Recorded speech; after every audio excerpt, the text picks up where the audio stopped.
Shalom, puji Tuhan. Pertama-tama saya mengucapkan terima kasih untuk undangannya Pak Anang.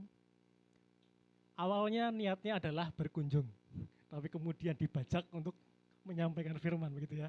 Tapi tidak apa-apa, puji Tuhan. Ini kali kedua ya Pak Anang ya. Kali kedua saya berbicara di sini, dulu di tempat lama, mungkin sudah berapa ya? 2 tahunan ya. Karena kemudian pandemi, nggak ada aktivitas.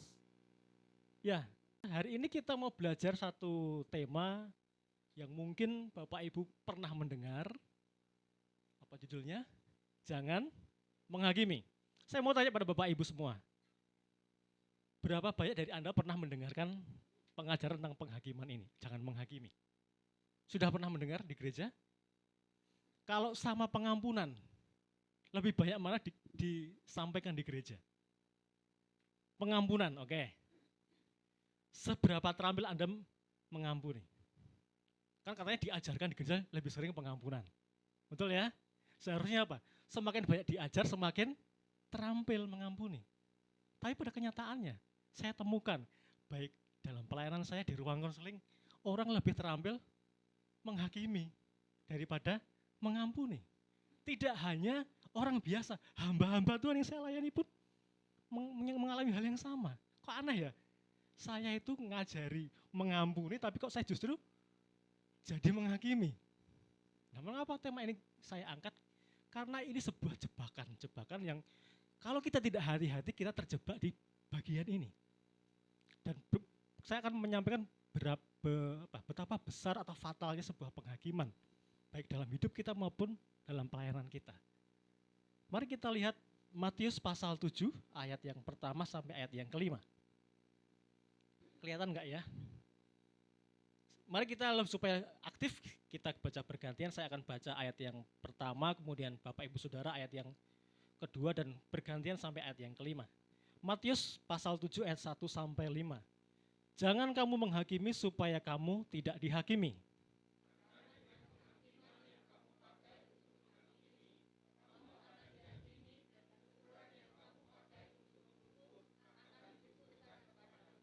Mengapa engkau melihat selumbar di mata saudaramu, sedangkan balok di dalam matamu tidak kau ketahui?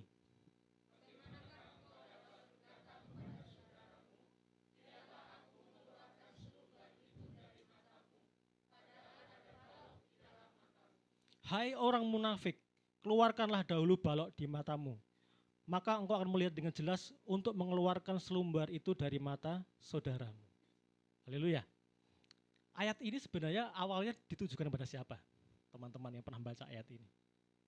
Yesus memberi perumpamaan ini untuk menyindir siapa sebenarnya?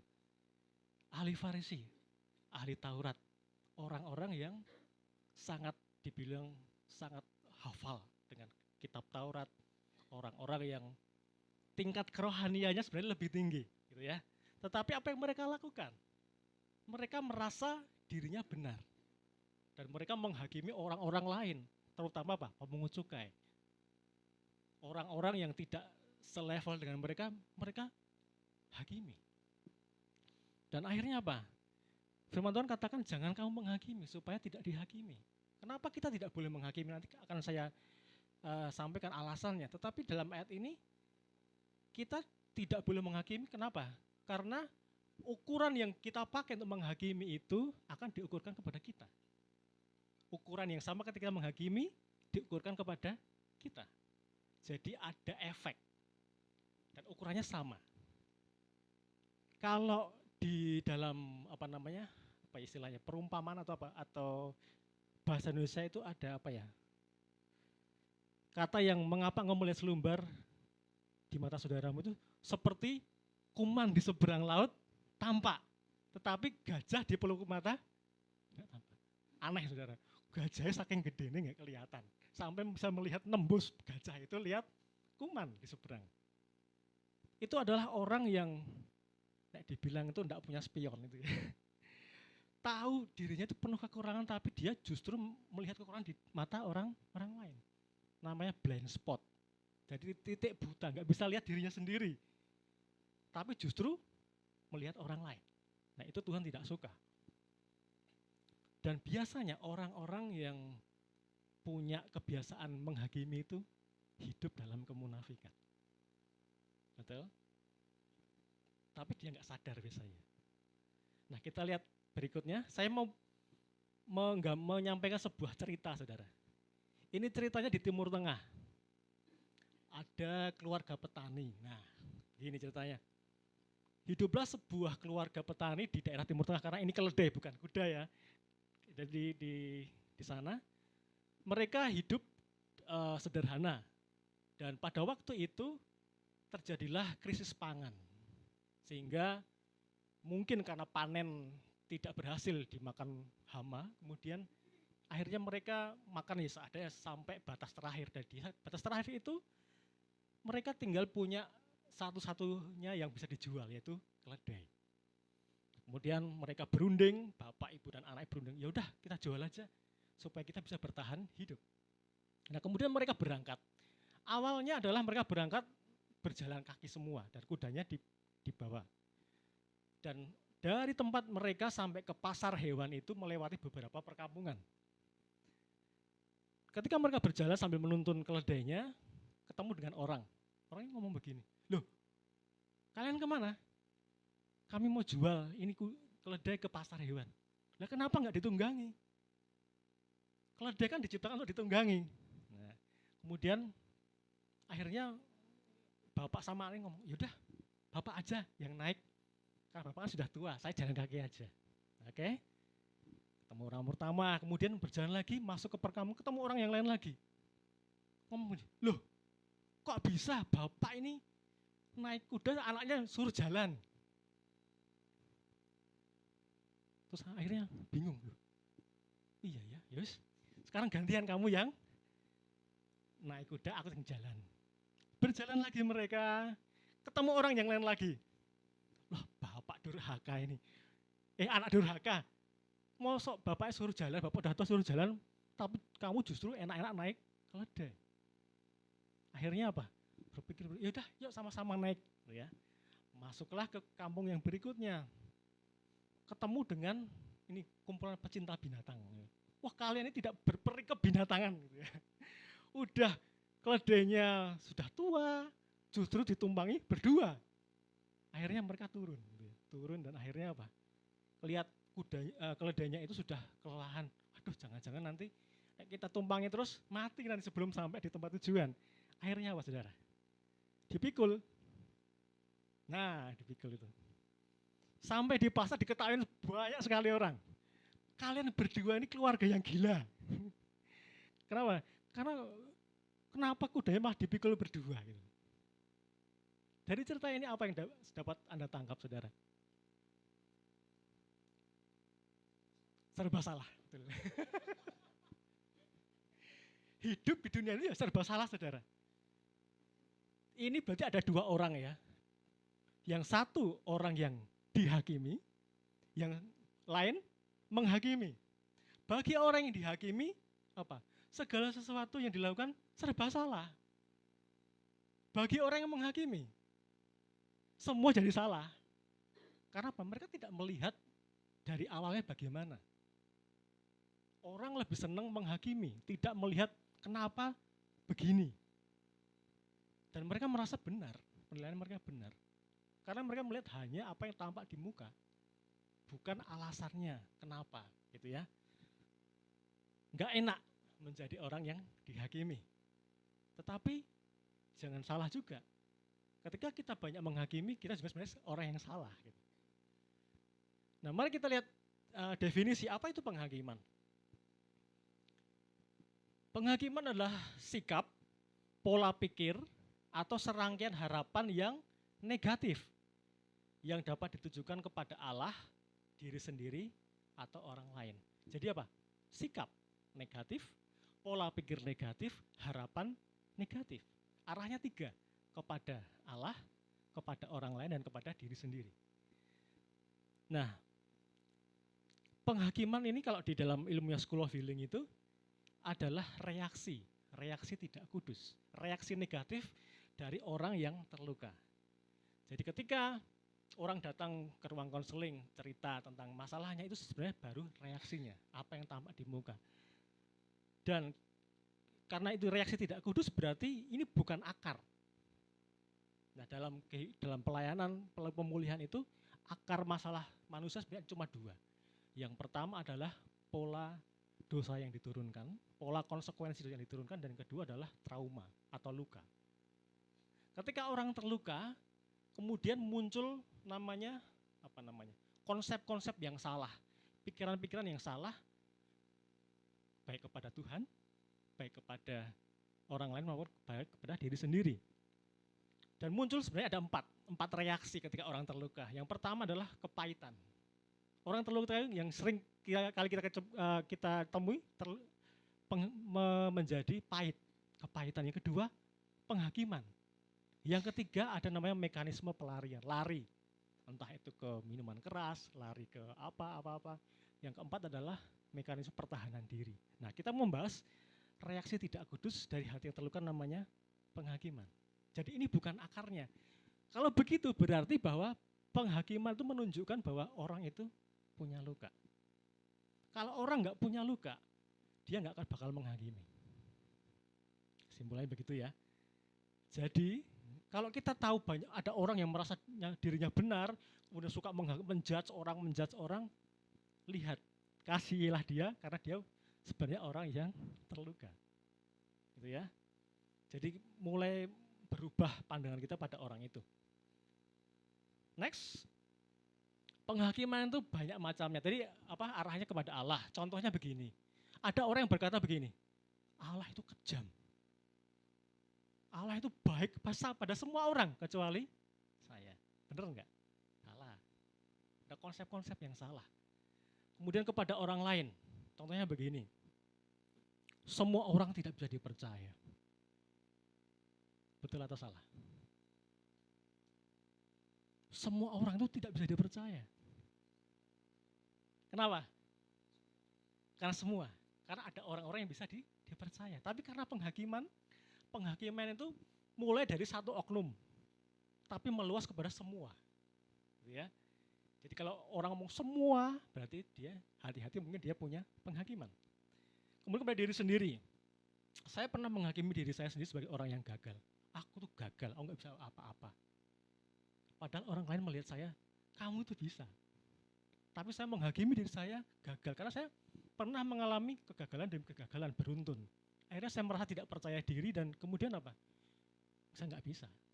Ketika orang menyuruh saya berdiri di depan sini, saya nggak berani. Saya lebih senang pelayan di belakang.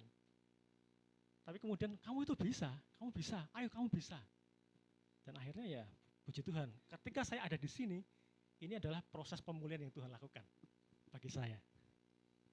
Dan penghakiman itu bisa terjadi di mana saja. Antar suku bisa saling menghakimi. Suku Jawa menghakimi misalnya suku Batak. Suku Batak menghakimi suku Cina, mungkin ya. Ini bisa dibuktikan. Kalau misalnya Anda ketemu dengan orang Papua, apa yang Anda pikirkan? Saya mau ngetes apakah Anda menghakimi atau tidak. Misalnya gitu ya. Ada yang dari suku Papua? Wah, peace bro. Ini hanya contoh ya. Biasanya orang nih, pandangan orang kalau melihat orang suku Papua apa? Nah itu sudah pasti. Keras ya. Orang Papua itu manis, oke. Apa lagi? Ya betul. Yang saya sering dengar ketika orang ngomong orang Papua itu suka mabuk-mabukan, suka bikin onar, pokoknya bikin rusuh lah di mana-mana. Tapi jujur saudara, saya punya sahabat-sahabat orang Papua itu baik-baik loh, nggak mabuk. Tapi kenapa orang bilang seperti itu? Karena ada oknum-oknum dari suku itu yang berbuat seperti itu. Tetapi kemudian apa? Digeneralisasi, dihakimi bahwa semua dari Papua seperti itu. Kemudian apa lagi? Kalau dengan orang Batak. Apa Bu bisa Bu? Wah. Ya. Pelit. Keras gitu ya. Keras terus. Hati-hati kamu nanti dimakan itu. Apa lagi? Kalau dengar kata orang Jawa. Nah, Mendal Buri. apa namanya itu, belangkonya ada pendolanya di belakang, hati-hati. Kerisnya juga di belakang gitu ya, bukan di depan. Dan antar suku begitu. Akhirnya apa? Kita jadi jaga jarak. Seharusnya kan kita mengasihi tanpa tembok apapun. Tapi kemudian kita, wah ini orang Papua ini, hati-hati nih. Saya nggak usah deket-deket, nanti bisa diajar gitu ya. Jadi ada tembok karena apa? Penghakiman. Berikutnya, bangsa. Kita sering mendengar ada bangsa yang sering dihakimi oleh rakyat kita. Bangsa apa? Nah, kenapa? Konflik. Padahal apakah semua orang Israel seperti itu? Tidak. Ada oknum yang melakukan seperti itu kemudian digeneralkan. Itu namanya penghakiman. Sama ketika orang barat melihat orang timur, mereka juga merendahkan, menghakimi. Orang yang terbelakang lah, tidak bisa apa-apalah. Kenapa? Ya mereka merasa diri benar, menghakimi. Kemudian apa lagi? Agama. Nah ini agama yang sering. Agama yang satu menghakimi agama yang lain. Bahkan di YouTube tuh banyak. Kalau Anda lihat, saling menghakimi, merasa diri lebih benar, lebih baik dari agama yang lain. Nah ini yang menarik, jenis kelamin. Nah ini. Ada pria dan wanita. Betul? Nah, saya mau tanya ini. Sekarang saya mau tanya sama ibu-ibu dan para perempuan, para wanita di sini ya. Kalau Anda mendengar pria itu seperti apa? Nah, itu curhat ya. Ada lagi? Ada lagi biasanya? Ada lagi? Kalau laki-laki itu ganteng itu bukan penghakiman itu Pak, itu pujian. Apa lagi? Biasanya yang menjadi penghakiman para wanita ini. Laki-laki itu kurang saksek. Oke.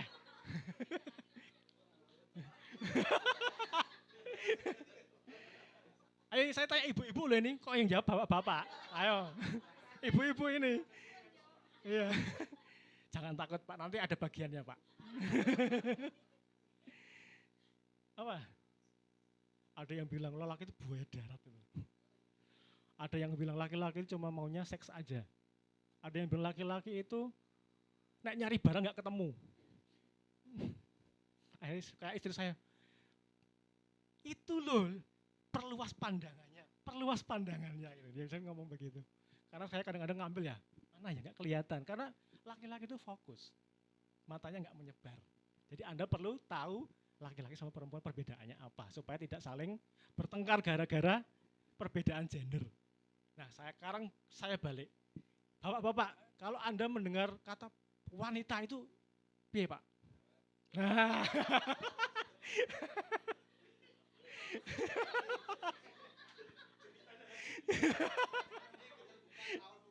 Ya. Yang lain. Ayo. Ada yang bilang perempuan itu. Ayo, ini para pria ini. Ayo, para pria bersuara. Ayo. Wah, nggak ada yang berani ya. Ada yang bilang wanita itu matre gitu ya. Cerewet. Nah, perasaan. Oh, ya, betul. Perasaan apa-apa selalu perasaannya yang main ya. Moody ya, jadi nah itu ketemu toh. Seringkali kita melihat pasangan kita seperti itu. Dan kita anggap semua yang sejenis dengan dia seperti itu. Betul ya? Dan faktanya penghakiman itu ada kebenarannya. Tapi kebenarannya adalah itu tidak mutlak selamanya seperti itu. Tapi ketika kita ngomong bahwa wanita itu cerewet, sampai Yesus datang masih cerewet. Salah. Dia bisa berubah. Ketika kita menghakimi, kita menutup pintu orang lain untuk berubah. Dan kita menghalangi kuasa Allah bekerja dalam diri orang itu. Itulah jahatnya penghakiman. Jadi yang lain, status sosial. Biasanya ini si kaya sama si miskin. Orang kaya memandang orang miskin apa? Orang yang malas. Sementara orang miskin menghakimi orang kaya, boros, apalagi tidak peduli, korupsi, betul Pak. Kadang-kadang, oh itu gara-gara dia korupsi. Padahal ya enggak juga gitu. Kenapa? Ya karena mereka melihat oknum-oknum orang kaya yang korupsi. Tapi kenyataannya tidak semua orang kaya seperti itu. Tapi karena penghakiman, jadi semua seperti itu. Kemudian apa lagi? Keluarga. Dalam keluarga pun saling menghakimi. Betul? Keluarga yang satu menghakimi keluarga yang lain. Apalagi kalau kumpul keluarga besar. Nah, itu loh yang jangan sama keluarga itu. Mereka itu begini. Dan akhirnya apa? Misalnya ada keluarga yang suka pinjem utang itu ya. Kemudian akhirnya jangan sama keluarga itu lagi. Nanti kamu hati-hati nanti kamu dipinjemi gitu. Walaupun ada ada kebenarannya, tapi tidak selamanya mereka begitu. Sehingga ketika kita menghakimi, kita banyak menutup kesempatan-kesempatan Tuhan mengubah orang itu. Kemudian apa lagi? Gereja. Nah, masalahnya penghakiman juga terjadi di gereja. Gereja yang satu dengan aliran begini, gereja yang dengan aliran begini, saling menghakimi. Saya pernah mendengar, ini gerejamu enggak ada Roh Kudusnya. Sementara yang lain, wah ibadahnya enggak tertib gitu. Kenapa saling menghakimi? Ya karena itu. Sekali lagi iblis bekerja dalam penghakiman supaya apa? Terpecah.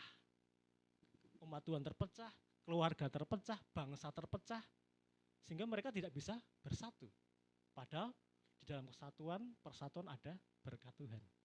Jadi apa yang dicuri dari penghakiman? Berkat Tuhan sebenarnya. Kalau Anda mungkin selama ini merasa kok berkat Tuhan seperti macet ya, seret ya dalam hidup saya, cek, jangan-jangan ada penghakiman di situ. Mari kita lihat sumber penghakiman.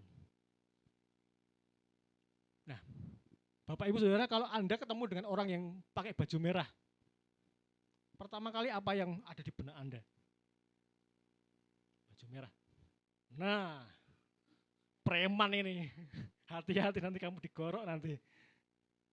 Tapi gimana kalau dia kemudian pakai baju? Pinter dokter. Padahal ini orang yang sama. Orang ini orang yang samain. Zaman dulu kalau orang tatoan itu anggapannya apa? Penjahat, preman dan lain-lain. Tapi sekarang tato itu zaman sekarang apa? Mode. Jadi orang tatoan itu ya mode gitu. Dan di dunia sana sudah diakui, maksudnya tidak menjadi sesuatu hal yang menakutkan. Tetapi sekali lagi karena kita manusia itu seringkali melihat apa yang di depan mata, bukan melihat orang ini seperti apa gitu. Sama juga ketika Tuhan memilih Daud, waktu itu yang diutus Samuel ya, kemudian dipanggillah Isai untuk anak-anaknya, ya siapa tahu yang mau jadi raja. Kemudian tampillah pertama Eliab. Sampai kata, wah ini pasti pilihan Tuhan ini. Oh gagah, tentara lagi. Oh, bukan dia. Dan Syama, dan kemudian sampai anak yang lain. Loh, anaknya cuma sini sih. Enggak, masih ada satu lagi yang di ladang, lagi menggembalain domba gitu. Disuruh dipanggil. Dan Tuhan katakan, ini orang yang gue pilih. Manusia melihat apa yang ada di depan mata, tapi Tuhan melihat hati. Kita punya Tuhan yang melihat hati. Hati-hati juga ya. Bukan hanya melihat hati, menguji hati. Jadi meskipun kita sudah pelayanan berapa tahun, tidak menjamin hati kita itu kudus. Itulah kenapa perlu dijaga. Termasuk dari yang namanya penghakiman. Sumber penghakiman yang pertama itu diturunkan. Secara rohani maupun secara budaya. Contohnya begini. Teman saya pernah cerita, dalam keluarga besarnya itu ada satu aturan. Begini. Tidak boleh menikah dengan suku tertentu. Nah, yang terjadi dari generasi ke generasi tidak ada seorang pun yang keturunannya menikah dengan suku ini. Tidak pernah disebut alasannya, pokoknya enggak boleh. Ini nenek yang punya mandat itu, enggak boleh pokoknya. Sampai kemudian di generasi berikut, kedua atau ketiga, kemudian ada yang nikah dengan suku itu. Dan akhirnya dikucilkan. Dan cerita demi cerita, akhirnya ketemu mengapa nenek melarang tidak boleh menikah dengan suku ini. Karena dulu waktu masih muda, dia pernah pacaran dengan suku ini dan patah hati. Dan akhirnya apa? Penghakimannya sama satu orang dari suku itu, tapi meluas kepada semua suku. Dan akhirnya apa? Diajarkan, pokoknya hati-hati dengan suku ini, nggak boleh. Sampai berikutnya. Dan itu apa? Akhirnya ya nggak baik lah. Bahkan apa? Diwariskan dari generasi ke generasi. Demikian juga bukan hanya suku ya, mungkin dengan hal-hal yang lain diturunkan juga. Misalnya dalam hal gender juga. Tadi misalnya ada seorang yang pernah dilukai, ibu yang dilukai oleh laki-laki, dia akan ngomong ke anaknya, hati-hati dengan laki-laki. Laki-laki itu begini, begini, begini. Kemudian anak ini ketika punya anak, yang ngomong hal yang sama. Hati-hati dengan laki-laki. Karena begini, begini, begini. Kalau nggak diputuskan, terus sampai generasi dan seperti itu. Bukan hanya laki-laki. Kalau dia seorang ayah yang ngajar sama anaknya laki-laki, hati-hati dengan perempuan. Karena begini, begini, begini. Kemudian karena itu dipikir benar, dia ngajarkan juga kepada anaknya laki-laki berikutnya, generasi berikutnya. Akhirnya apa? Enggak, mata rantai yang enggak terputus. Penghakiman itu diturunkan. Atau bisa diajarkan ya, bahkan diteladankan. Seperti yang saya ceritakan tadi ya. Kemudian sering muncul ketika mengalami luka batin, kepahitan, apalagi penolakan yang berulang. Sekali lagi, penghakiman itu tidak berdiri sendiri. Jadi kalau di dalam dunia ini, sering kita mendengar kata, you buy one, you get one free. Kalau Anda luka, bonusnya kepahitan, bonusnya penghakiman, bonusnya pelarian atau mempertahankan diri. Jadi ini paket yang ditawarin setan. Kita seneng ya, beli satu dapat bonus satu. Tapi ini jangan mau. Tapi entah kenapa kita bukan hanya satu bonusnya, dapat 4 itu. Jadi ketika luka batin, kepahitan, apalagi ketika kita ditolak berulang-ulang dari suku tertentu, karena mungkin status sosial, mungkin karena suku, kita bisa jadi orang yang menghakimi. Yang saya temukan begini, awalnya dia adalah korban penghakiman. Tapi tidak diselesaikan, baik itu lukanya maupun penghakimannya, kemudian dia berubah menjadi pelaku. Korban berubah menjadi pelaku. Korban penghakiman di awal, dia tidak selesaikan lukanya dengan Tuhan, berubah menjadi pelaku. Dan itu terus berlangsung. Itulah kenapa Tuhan melarang menghakimi. Kemudian dari penghakiman itu bisa muncul prinsip-prinsip yang salah. Bagaimana kita tahu salah? Dikonfirmasi dengan firman Tuhan. Ada prinsip-prinsip yang kelihatannya benar, tetapi ketika kita konfrontasi dengan firman Tuhan itu salah. Seperti tadi saya bilang, Tuhan mengasihi semua orang kecuali saya. Kelihatannya benar. Tapi kok ada satu yang nggak dikasih. Nah itu salah. Nah kita mau lihat fakta-faktanya mengenai penghakiman. Penghakiman yang kita buat mendatangkan penghakiman atas diri kita sendiri. Jangan kamu menghakimi supaya kamu tidak dihakimi. Karena dengan penghakiman yang kamu pakai untuk menghakimi, kamu akan dihakimi, dan ukuran yang kamu pakai untuk mengukur akan diukurkan kepadamu. Jadi penghakiman kita buat mendatangkan penghakiman atas diri kita sendiri. Saudara, saya tumbuh dengan satu luka yang cukup besar kepada ayah saya. Sebelum saya ditolong, dipulihkan oleh pelayan pemulihan, saya hanya bisa melihat ayah saya sebagai ayah yang keras. Ayah yang keras, dan saya hampir tidak bisa melihat sisi baiknya. Karena saya menghakimi ayah yang keras, ayah yang kejam, dan kemudian saya nggak pernah tahu dia punya sisi baik apa gitu. Karena yang saya tahu kejam, keras, kalau nyuruh itu harus, nggak bisa dibantah gitu ya. Dan satu penghakiman saya, kalau ketemu ayah mesti ketemu pekerjaan. Dan akhirnya apa? Ya setiap ketemu ayah dapat pekerjaan. Tapi kalau kerjaan yang dikasih suruh tidak bisa dikerjakan, saya dimarahi. Kalau tidak sesuai dengan apa yang dia inginkan, dimarahi.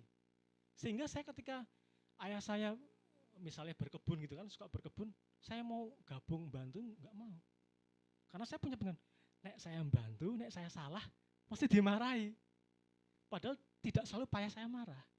Tapi karena saya punya konsep, kalau ketemu papa, ketemu masalah, itu penghakiman saya. Akhirnya apa? Kalau kita menghakimi, iblis itu seperti men-set situasinya. Karena penghakiman disebut apa? Harapan negatif. Penghakiman itu seperti iman tapi negatif. Hati-hati. Seperti magnet. Jangan kamu supaya kamu tidak dihakim. Karena itu magnet yang menarik kita kepada situasi yang kita hakimi. Ketika saya menghakimi banyak, ayah saya bahwa ketika kalau ayah saya memberi pekerjaan selalu marah. Maka yang terjadi apa? Hari itu saya ketemu dengan ayah saya yang marah. Karena apa? Ada kuasa penghakiman yang menjadi magnet. Apa yang seperti saya mengharapkan bahwa ayah saya akan marah. Jadi paham sampai saat ini ya? Penghakiman itu seperti iman tapi negatif. Kalau iman yang meresponi Tuhan dan malaikatnya. Kalau penghakiman yang meresponi siapa? Iblis, setan. Ketika kita menghakimi, dia langsung siapkan situasi di depan kita seperti yang kita hakimi. Sehingga apa? Semakin kuat penghakiman kita. Loh bener toh? Papa lah marah lagi toh. Loh bener toh? Perempuan lah begitu toh. Kenapa? Lama-lama mengakar dan nggak bisa dilepaskan penghakimannya. Yang rugi kita sendiri. Karena kita kehilangan berkat. Yang kedua, berikutnya. Penghakiman itu bertentangan dengan hukum Allah. Firman next. Firman Tuhan katakan apa? Hanya ada satu pembuat hukum dan hakim, yaitu Dia yang berkuasa menyelamatkan dan membinasakan.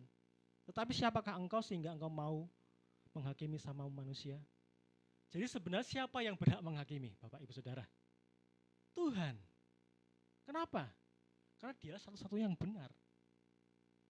Manusia tidak berhak. Kenapa? Manusia itu punya kelemahan. Manusia itu punya kelebihan, tapi juga punya kelemahan. Nah, gambarnya gimana? Misalnya saya dengan Cileli ya, saya ini misalnya ini kan seharusnya di sini Tuhan ya menghakimi ya yang berhak. Kemudian saya di sini menghakimi. Minggir Tuhan, minggir. Saya menghakimi dia. Jadi ketika kita menghakimi apa saja? Kita merebut posisinya Tuhan. Itu dosa enggak? Dosa. Berdosa. Karena yang berhak menghakimi Tuhan. Tapi kita merasa diri benar, merasa diri tahu lebih pintar dari Tuhan dan ngomong, minggir Tuhan. Ini saya yang menghakimi, saya lebih pintar dari Tuhan. Banyak orang seperti itu saudara. Enggak sadar dia merasa dirinya lebih pintar dari Tuhan. Dan merasa berhak untuk menghakimi orang lain. Berarti berdosa. Next. Penghakiman yang kita buat membuat kita punya pikiran jahat. Betul enggak? Misalnya Anda sedang naik motor atau naik mobil, tiba-tiba ada orang menyalip kita. Terus apa yang kita lakukan? Berusaha mengumpat. Wah, dasar. Padahal kita nggak tahu kenapa dia nyalip kita seperti itu. Jangan-jangan dia karena mau terlambat itu tiba-tiba dia. Kita nggak pernah tahu, tapi kita pikir apa? Dia itu orang jahat. Kenapa? Karena kita melihat dari apa yang kita lihat aja. Nggak pernah tahu motivasi orang itu apa. Tapi kita langsung cenderung menghakimi. Tetapi mengapa engkau menghakimi saudaramu atau mengapa engkau menghina saudaramu? Sebab kita semua harus menghadap tahta pengadilan Allah. Karena itu janganlah kita saling menghakimi. Sekali lagi, pasti kenapa kita punya pikiran jahat? Karena kita terluka. Kalau kita nggak terluka, kita nggak akan punya pikiran jahat. Kita menganggap orang lain baik-baik aja. Next. Allah melarang untuk menghakimi. Karena menghakimi bertentangan dengan hukum kasih. Kalau di gereja Protestan selalu dibacakan hukum kasih. Kasihlah Tuhan Allahmu dengan segenap hati setiap minggu itu ya. Jadi supaya apa? Supaya kita tahu bahwa kekristenan itu dasarnya apa? Kasih. Jadi kita dipanggil untuk mengasihi, bukan untuk menghakimi. Dan ini perintah yang utama dan perintah yang pertama, dia bilang begitu ya. Kemudian Allah melarang menghakimi karena apa? Bertentangan dengan kerendahan hati. Hakim sama terdakwa, lebih tinggi mana posisinya? Hakim. Kalau kita jadi hakim, posisi kita lebih tinggi nggak dari orang lain? Lebih tinggi. Kita merasa diri lebih baik dari dia, kita merasa lebih benar dari dia, dan akhirnya apa?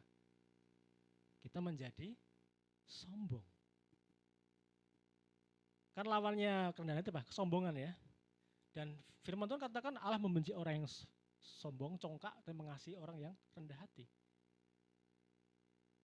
Gara-gara kesombongan, Lucifer, Serafim, malaikat yang melayani di sekitar tahta Allah, itu level jenderal itu. Dibuang gara-gara kesombongan. Saudara, hati-hati. Mungkin engkau nggak pernah merasa kau menghakimi. Karena dosa menghakimi itu selevel dengan dosa kesombongan. Hati-hati. Kenapa Allah sangat melarang untuk menghakimi? Kemudian kita tadi baca bahwa Allah melarang menghakimi karena apa? Karena hanya Allah yang berhak menghakimi. Dan kemudian kalau begitu bagaimana seharusnya kita berbuat, bersikap? Yesus memberi teladan pada kita dalam 1 Petrus 2:23. Ketika ia dicaci maki, ia tidak membalas dengan mencaci maki. Ketika ia menderita, ia tidak mengancam, tetapi apa? Ia menyerahkan kepada Dia yang menghakimi dengan adil. Yesus memilih tidak menghakimi, padahal dia berhak menghakimi.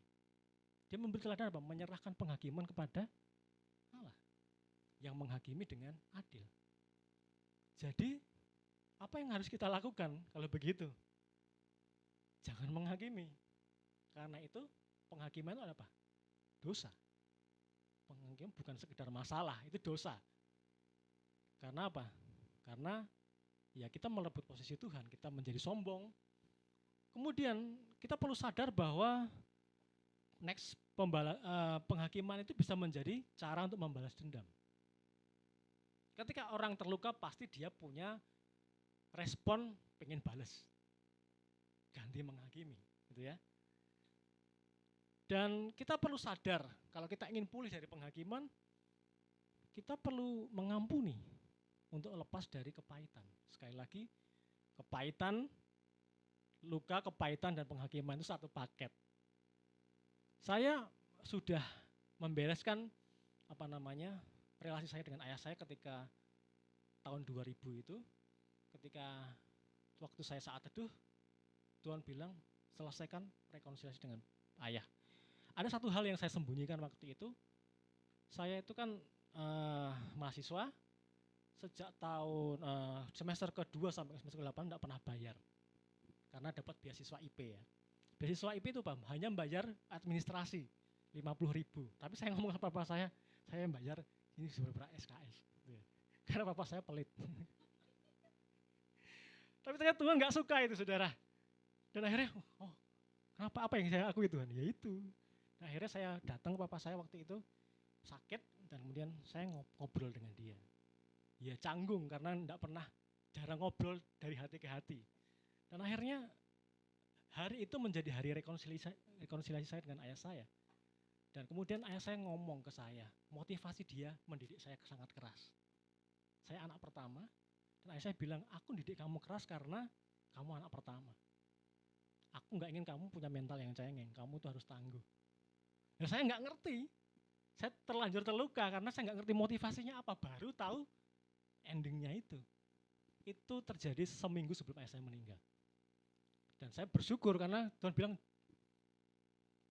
awalnya saya mau menunda, tapi Tuhan bilang, mungkin nggak ada waktu lagi. Dan benar. Akhirnya saya selesaikan itu dengan ayah saya tahu motivasi dia mengapa. Dan untuk pertama kali di seumur hidup saya, ayah saya minta maaf pada saya. Karena dia itu orang tua yang pantang minta maaf sama anak. Tapi hari itu, Tuhan menyelesaikannya. Itu tahun 2000.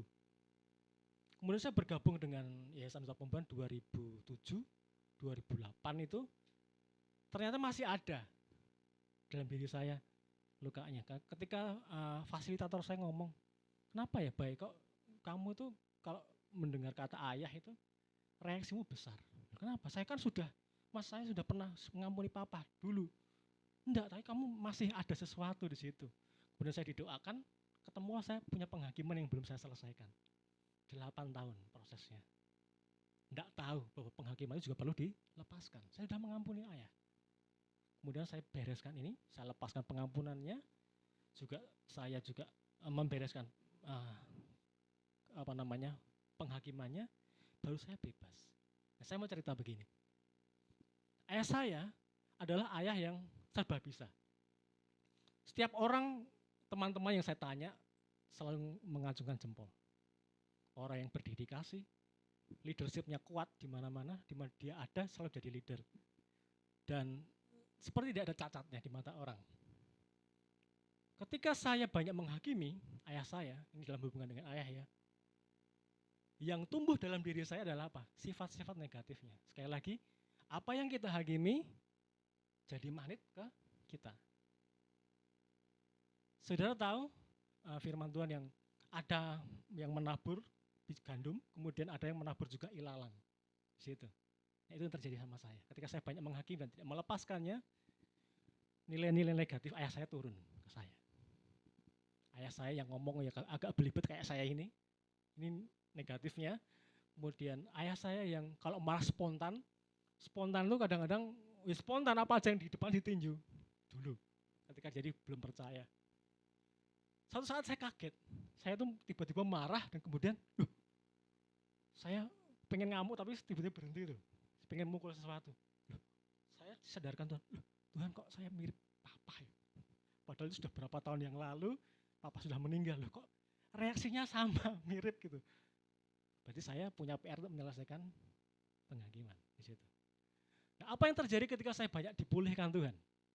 Yang pertama saya bisa melihat potensi papa saya yang baik, leadership, baik, visioner, kemudian serba bisa karena dia bisa mesin, karena dia STM mesin, tapi dia bisa gambar rumah, dia bisa bikin ini, jadi pemimpin mandor di itu, bangunan, dia tahu bisa gambar sendiri.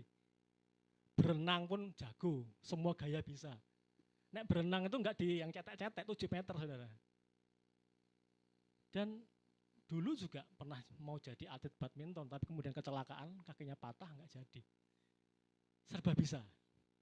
Nah, sekarang saya bisa mengakuinya, dan saya bisa melihat kebaikannya. Kenapa? Penghakimannya sudah banyak yang dibereskan. Dan sekarang apa yang terjadi? Ayah saya orang yang supel, pintar bergaul. Dan mulai dari kalangan bawah sampai kalangan atas. Dan dekat sekali relasinya. Sampai dulu ketika bangun rumah itu, toko besi langganan itu kasih dia burung. Loh, nek bukan orang kepercayaan, enggak loh. Padahal cuma ngobrol, ngomong biasa, dikasih burung kesayangannya, tolong ya dirawatin gitu. Nah, sekarang apa yang terjadi? Saya pernah punya masalah dalam relasi karena saya pernah mengalami dibully ya ketika saya pindah rumah gitu. Dan akhirnya saya menutup diri dari lingkungan dan tidak mau bergaul dengan orang. Sehingga kemampuan saya yang dulu bergaul mulai berkurang. Nah, ketika saya banyak dipulihkan, sekali lagi lukanya disembuhkan, Tuhan kembalikan lagi. Berkat-berkatnya apa? Mengembalikan nilai-nilai positif dari orang tua yang diwariskan kepada saya. Saya punya leadership juga, saya punya kemampuan berbicara. Kenapa? Karena apa? Pemulihan. Sekali lagi, penghakiman itu merusak. Seorang anak yang punya ayah pemabuk, misalnya, lihat saudara, kadang-kadang dia akan menikah dengan orang pemabuk juga. Kenapa? Ada penghakiman di situ. Dia benci sama ayahnya, dia menghakimi ayahnya, tapi endingnya menikah dengan orang yang pemabuk. Karena ada magnet penghakiman. Jadi hati-hati. Ketika Anda menghakimi, cara melepaskannya apa? Cuma satu, bertobat. Ya, kalau Anda pelaku penghakiman, bertobat. Kalau Anda korban yang dihakimi, pengampunan. Obatnya cuma itu saja. Nah, apa yang kita lakukan sebagai langkah pertobatan? Next. Yang pertama, kita perlu mengambil keputusan untuk mengakui setiap dosa yang dilakukan orang itu kepada kita. Karena sekali lagi penghakiman itu tidak berdiri sendiri. Penghakiman terjadi karena luka. Berarti ada orang lain yang bersalah kepada kita. Tugas kita apa? Mengakui bahwa dia itu bersalah kepada kita di hadapan Tuhan. Berikutnya apa? Kita mengakui bahwa selama ini kita berdosa juga. Kenapa? Karena kita menghakimi dia. Ya. Berikutnya apa? Kita minta ampun dan menerima pengampunan dari Allah. Sederhana itu saja. Melepaskan kuasa penghakiman dalam hidup kita. Supaya apa? Supaya berkatmu enggak hilang. Supaya berkat kita tetap mengalir. Bukannya Tuhan tidak mau memberkati kita. Tapi sekali lagi Tuhan itu menguji hati kita. Setiap kali ujian pasti ada berkatnya. Nah kalau kita enggak lulus dalam hal itu, ya berkatnya enggak turun-turun. Jadi apa yang perlu kita lakukan? Bertobat. Simpulannya apa? Penghakiman itu bukan hak kita, sebab kita bukanlah pribadi yang maha tahu. Kalau lihat anjing ini saudara, kira-kira ini galak apa enggak? Ayo.